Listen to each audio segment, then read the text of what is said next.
Bom dia, hoje é 7 de maio de 2026, eu espero que você esteja bem e que bem esteja a sua família. A palavra que vamos compartilhar hoje está lá no segundo livro de Reis, no capítulo 6. A partir do versículo 15 nós vamos ler. Diz assim a palavra do Senhor. E o moço do homem de Deus se levantou muito cedo e saiu. Eis que um exército tinha cercado a cidade com cavalos e carros. Então o seu moço lhe disse: Ai, meu senhor, que faremos? E ele disse: Não temas, porque mais são os que estão conosco dos que os que estão com eles. E orou Eliseu e disse: Senhor, peço-te que lhe abras os olhos para que veja. E o Senhor abriu os olhos do moço e viu. E eis que o monte estava cheio de cavalos e carros de fogo em redor de Eliseu.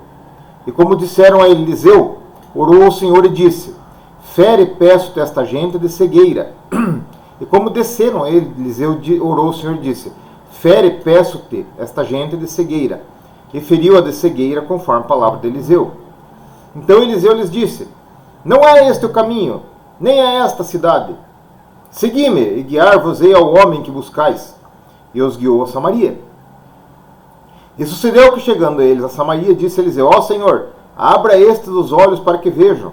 O Senhor lhes abriu os olhos para que vissem, e eis que estavam no meio de Samaria. Quando o rei de Israel os viu, disse a Eliseu: Feri-los-ei, meu pai. Mas ele disse: Não os ferirás. Feririas tu os que tomasses prisioneiros com tua espada e com teu arco?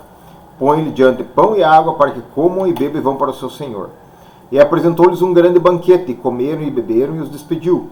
E foram para o seu senhor, e não entraram mais tropas de Círios na terra de Israel. Amém? Eliseu era um grande profeta de Israel. Eliseu era discípulo de Elias, e quando Elias subiu ao céu, numa carruagem de fogo, Elias tinha perguntado para Eliseu: O que você quer, Eliseu? Eliseu falou: Quero o dobro do teu poder. Elias falou: Você está pedindo coisa difícil, mas vamos ver. E quando Elias subiu ao céu na carruagem, jogou a capa. E o Eliseu pôs a capa do Elias, que era símbolo da autoridade. Nesse episódio aqui, o rei da Síria fazia guerra direto contra Israel. Tá? Só que assim, cada vez que o rei da Síria fazia uma emboscada, Deus falava para Eliseu onde é que ia ser essa emboscada. Eliseu falava para o rei de Israel, e eles se desviavam. E o rei da Síria ficou azedo com isso. E falou assim para os caras: O que acontece? Eles falaram: Tem um homem de Deus lá que avisa para o rei de Israel. E o rei da Síria falou assim: Pois vão lá e me tragam esse sujeito. E foi um destacamento grande de soldados sírios para buscar o Eliseu. E aí quando chegaram lá e cercaram, né? Aí que o Geazi, o moço dele, falou assim: Ah, meu Deus, tá cheio de gente aqui e tal. E o Eliseu falou assim: Não, fique de boa. Os que estão ao nosso redor são muito mais do que os deles. Então, algumas coisas para vocês observarem aqui. Então, como é que funciona o reino espiritual?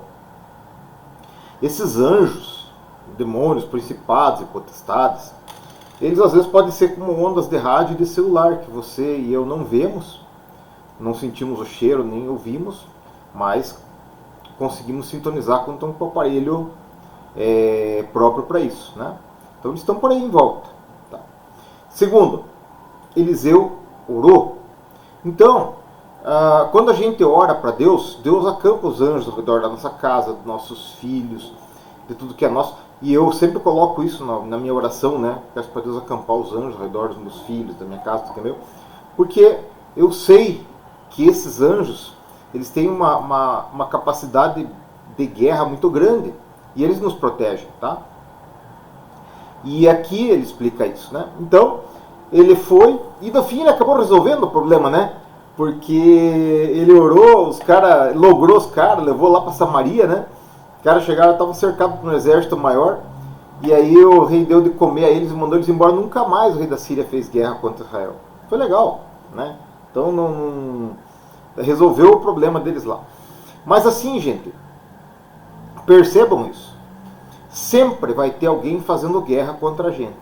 Sempre vai ter alguém querendo tomar tuas coisas, atacar teus filhos, atacar tua família, atacar tua paz. Porque o diabo veio para roubar, para matar e para destruir. Eu sempre falo isso.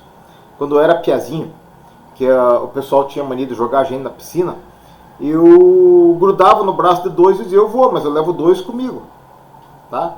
Parece engraçado, mas veja se não é a tática do diabo, né? O diabo caiu e ele trabalha desde então para ir derrubando todo mundo, pelo sistema da sociedade, pelo pecado, pelas coisas que oferece, a vida inteira. Então, o sistema do mundo é esse. E o sistema de Jesus é o contrário. É de não deixar ninguém cair, é de tirar aquele que está caído, levantar o caído, de atender do caído. Então você sempre vai ter guerra, principalmente se você for servir a Deus. Se tiver no sistema, você está lascado, porque daí tua vida vai ser de bebedeira, de jogo, de vaidade, de amor ao dinheiro e tal, essas coisas, daí você está no sistema. Mas quando a gente se prontifica a sair do sistema, duas coisas acontecem. Primeiro, você cria inimizade com o diabo, e ele passa a vida inteira a ser teu inimigo, né? Tá querendo destruir tuas coisas ali e confrontar você com tudo que ele puder. E segundo, é assim, ó, existe uma dívida que nossos pais, avós, bisavós, trisavós e tal, contraíram com o inimigo por causa de uma vida de pecado, de vícios, de devassidão, de jogo, de imoralidades e tal. E essa dívida é uma dívida que tem que ser paga por alguém da família. Por isso que isso vai se replicando na vida dos próximos, né? Então, quando você entrega a sua vida para Jesus e começa a viver para Ele, a Bíblia diz que Ele pega a promissória que tinha o seu nome e o meu nome e crava na cruz, tá? E pagou aquela dívida com o sangue dele. E é isso, imagine, o agiota velho não pode mais cobrar aquela dívida de você, de seus filhos e de seus netos. Aí sabe para quem que ele se volta? Ele se volta contra os seus familiares. Ele fica te perturbando, querendo destruir suas coisas, tá? Ele te cerca com os exércitos dele lá, mas ele também vai atrás dos familiares.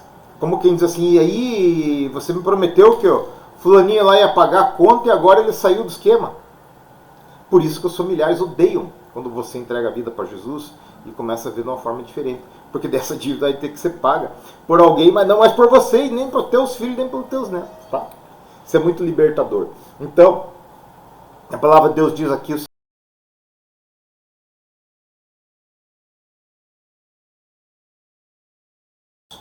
e aí o inimigo tem que sair de alguma forma ou de outra. E ele sai envergonhado, porque a conta que você tinha já foi paga. Depois leia essa história de Eliseu, que é muito legal. Toda a história aqui de Elias, de Eliseu, a Bíblia inteira é legal. Mas a minha missão aqui é te apresentar esses personagens para você ficar curioso e para você ler a história deles e o que aconteceu e você ver o que aconteceu na vida deles, porque vai acontecer na minha vida e na sua vida. Amém? Vamos orar? Pai querido, muito obrigado porque o Senhor tem nos dado graça. Temos mais um dia gostoso, onde estamos vivos e podemos ler a Tua Palavra.